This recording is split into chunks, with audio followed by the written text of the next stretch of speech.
Hello hi नमस्कार. नवीन रेसिपीमध्ये स्वागत आहे. हॉटेल स्टाईल फिश करी बनवणार आहे, तीही बांगडा फिश करी.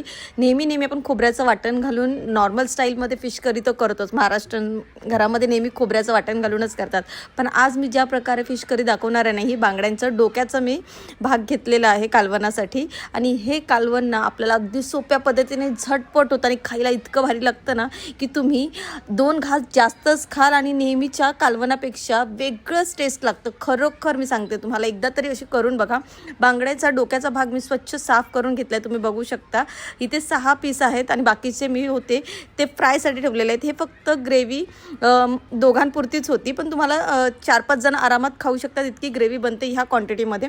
इथे वाटण्यासाठी मी घेतलेला आहे 1 मोठा कांदा, 1 टोमॅटो, थोडे धने, थोडं चिंच, 10 पाकळ्या लसणाच्या सालीसकट घेतलेल्या आहे, थोडी सुकी मिरची, जिरे आणि चिंच घेतलेली आहे थोडीशी. तुम्हाला आवडेल तेवढी घ्या, पण मी ते एक मोठा असा गठ्ठा घेतलेला आहे चिंचेचा.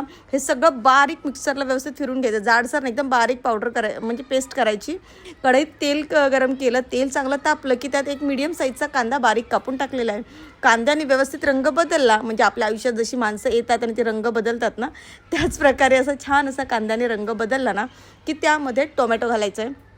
टोमॅटो एक मीडियम साईजचा किंवा मोठा साईजचा घ्या, पण मी थोडा मोठा साईजचा टोमॅटो घेतलेला आणि बारीक चिरून घेतलेला आहे व्यवस्थितपणे.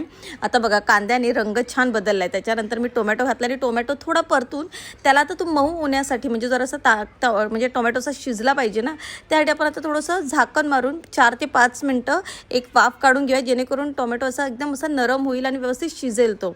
आणि सगळा म्हणजे कांदा पण मऊसर होईल आणि व्यवस्थित तेलामध्ये त्याचा अर्क उतरेल, म्हणून आपण एक झाकण मारून वाफ काढून घेऊया. आता इथे टोमॅटो बघा व्यवस्थित शिजला आणि साईडनी तेलसुद्धा सुटलेलं आहे. त्याच्यामध्ये आता थोडीशी हळद घालूया. घरचा हा लाल तिखट मसाला आहे माझा, मी घरी बनवलेला. तुम्ही याच्याऐवजी लाल मिरची पावडर घालू शकता किंवा कुठलाही फिश मसाला आजकाल मार्केटमध्ये खूप सारे अवेलेबल आहेत, ते घालू शकता. तुमच्या तिखटानुसार तुम्ही कमी जास्त मिरची पावडर इथे करू शकता. मी ते 2 चमचे घातलेले आहे आणि मग व्यवस्थित तो मसाला मी व्यवस्थित म्हणजे हळद तिखट जे घातलेलं आहे ते तेलात चांगलं फ्राय करून घेतलं आणि एक झाकण पुन्हा मारलं. झाकण मारल्याने काय होईल, तेल व्यवस्थित सुटेल आणि मसाला व्यवस्थित शिजेल. हे बघा आपण जे मगाशी वाटण केलं होतं ना, त्याच्यात खोबरं नाही घातलेलं आहे, कोथिंबीर नाही घातलेलं आहे, काही नाही. साधं सोपं वाटण आहे आणि कोथिंबीर घालू नका अजिबात. कोथिंबीर तुम्ही गार्निशिंगसाठी घाला, पण ह्या वाटणात घालू नका. मी सांगितल्याप्रमाणेच रेसिपी ट्राय करा. आणि बघा आता व्यवस्थित मसाला जो आपण हळद तिखट घातलं होतं तो व्यवस्थित टोमॅटो बरोबर शिजलेला आहे. कांदा टोमॅटो पण छान शिजला आहे. आता हे वाटण त्याच्यामध्ये घाला आणि छान असं परतून पुन्हा झाकण मारून 4 ते 5 मिनटं वाफ काढून घ्या. बघा चारही बाजूनी मसाल्याला चांगलं असं तेल सुटलं पाहिजे. बघा किती छान तरी आलीवर तेलाची, इतकं छान असं तरी आली पाहिजे आणि असं तेल असं छान सुटलं ना की समजायचं तुमचा मसाला व्यवस्थितपणे परतला आणि शिजलाय. हेच खरं गेम आहे. इथे तुम्ही मसाला व्यवस्थित शिजवला ना तरच तुमची ग्रेव्ही खूप जास्त टेस्टी होते. त्याच्यामुळे इथेच थोडासा टाईम लागतो, बाकी नंतरची प्रोसेस खूप सोपी आणि पटकन होते. मी ते 1 ग्लासभर पाणी घातले. तुम्ही तुमच्या अकॉर्डिंग किती पातळ किती घट्ट ग्रेव्ही हवी आहे त्याच्यानुसार पाणी कमी जास्त करू शकता. मी 1 ग्लास पाणी घातले आणि आता त्याच्यात चवीनुसार मीठ घातले. मीठसुद्धा तुम्ही तुमच्याप्रमाणे घालू शकता. आता व्यवस्थित मीठ घालून हलवून घेतलं आणि झाकण मारून एक उकळी काढून घ्यायची आहे. व्यवस्थित उकळी आली ना की त्याच्यानंतरच आपल्याला पुढची प्रोसेस करायची आहे. आता झाकण मारून 5 मिनटं वाफ काढून घ्यायची आहे. मी सांगितल्याप्रमाणे मसाला व्यवस्थित शिजवून घ्या. परतून घेतला ना मसाला चांगला, त्याला तेल सुटलं ना की बघा अशी छान तरी येते. झाकण काढल्यावर बघू शकते तुम्ही किती छान तरी आले. मी खूप कमी तेल वापरलं होतं, पण मसाला व्यवस्थित म्हणजे असं व्यवस्थित परतला आहे, त्याच्यामुळे छान अशी तरी आलेली आहे. आता बघा इथे ह्या सिच्युएशनला थोडंसं ग्रेव्ही पातळ आहे. तुम्हाला इथे हवं असेल तर तुम्ही फिश घालू शकता, पण माझ्यासाठी ही ग्रेव्ही थोडी पातळ आहे. मी अजून त्याला थोडं 5 मिनटं उकळू देणार आहे, जेणेकरून ग्रेव्ही थोडी घट्ट होईल आणि त्याच्यानंतरच मी फिश घालणार आहे. तुम्ही तुमच्या अकॉर्डिंग तुम्हाला किती पातळ हवी आहे किती घट्ट हवी आहे त्याच्या हिशोबाने तुम्ही ते ॲडजस्ट करू शकता. कारण का खाणारे लोक तुमच्याकडे किती जास्त आहेत त्याच्या हिशोबाने कुणाला पातळ ग्रेव्ही आवडते, कुणाला घट्ट.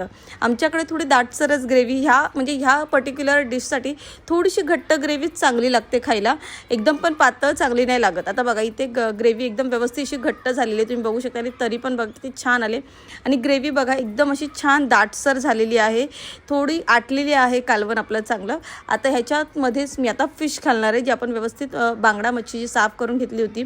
डोक्याकडचा भाग आहे तो असा एक एक एक अलगद सोडायचा साईडने व्यवस्थितपणे, एकावर एक असा टाकायचा नाही, जेणेकरून मच्छी नाहीतर अशी ना चिटकते आणि मग ती तुटते. म्हणून व्यवस्थित बाजूबाजूला थोडी जागा सोडून मच्छी घालायची आणि एक झाकण मारून वाफ काढून घ्यायची. बघा मस्त तेल सुटले, उकळी पण किती खळखळून आलेली आहे आणि आपली फिश व्यवस्थित शिजलेली आहे. एका उकळीतच मच्छी शिजते, त्याला जास्त वेळ शिजवायची नाही, नाहीतर त्याचं पूर्ण मच्छीचे चितडे होऊन जातील आतमध्ये. आणि सारखं हलवायचं नाही. मच्छी एकदा घातली की एक वाफ काढून गॅस बंद करून टाकायचा 5 मिनिटानंतर. बघू शकता आपली फिश व्यवस्थित शिजलेली आहे आणि मच्छीला सारखं हलवायचं नाही, नाहीतर मच्छी पूर्ण आतमध्ये तुटून जाईल. आता ग्रेव्ही व्यवस्थित मला जशी हवी त्याच्यानुसार दाटसर आहे, जेवढी घट्ट हवी त्याच्या हिशोबाने मी ठेवलेली आहे. तुम्हाला घट्ट वाटत असेल तर तुम्ही थोडं पाणी घालू शकता. इथं आपलं जेवणाचं ताट रेडी आहे. बघू शकता मस्तपैकी बांगडा ग्रेव्ही, गरम गरम वाफळलेला भात, त्याच्यावर चपात्या आणि आंब्याचा सीझन आहे म्हटल्यावर आंबा. तुम्हाला कैरी हवी असेल तर कैरी घेऊ शकता आणि खायला आपलं ताट रेडी आहे. आणि खरंच ही रेसिपी एकदा करून बघा, इतकी भारी लागते ना खायला. रेग्युलर स्टाईलच्या बांगडा कढीपेक्षा ही कढी एकदम खायला आंबट तिखट याची चटपटीत लागते ना, की तोंडाला चव येईल तुमच्या. आणि सेम अगदी आपण हॉटेलमध्ये खातो ना तशाच प्रकारची ही रेसिपी आहे. तर एकदा नक्की करून बघा आणि व्हिडिओ आवडला असेल तर एक लाईक नक्कीच करा आणि सबस्क्राईब करायला विसरू नका. थँक्यू.